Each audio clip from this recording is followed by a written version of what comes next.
number 6. And they're on their way. Best of Biscuit draws for your lead, moving up by the Real Grand Dynasty. Sweet Kid and Dottie outside, moving up. Sweet Embrace, Mr. Victory sneaking in down on the inside. Titanic and Rayo is running at the tail of the field as they leave the straight and going to the 3/4 mile pole. We have Best of Biscuit in command by about a length and a half. Grand Dynasty is in second, running in third, Mr. Victory. The top favorite, Sweet Kid, is racing in fourth at this moment. Down in fifth, Titanic, Sweet Embrace, and a long way back to Rayo. About to pass the last 900, Best of Biscuit throwing a challenge on the outside is Grand Dynasty.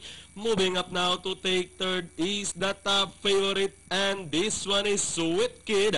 Dropping back in fourth, Mr. Victory, and Dory outside. Sweet Embrace, Titanic second last, and Rayo still bringing up the rear.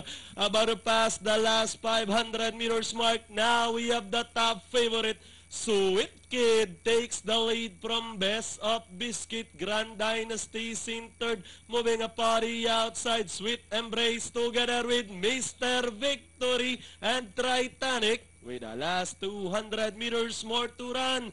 Sweet Kid this time by about 3 lengths, followed by Best of Biscuit. Sweet Embrace is already outside. Titanic with the last 75 meters more to run. Sweet Kid this time by about 6 lengths. And finally, Sweet Kid. Sweet Embrace took second over Titanic. Then comes number 1, Mr. Victory, and Best of Biscuit for your Pentapecta.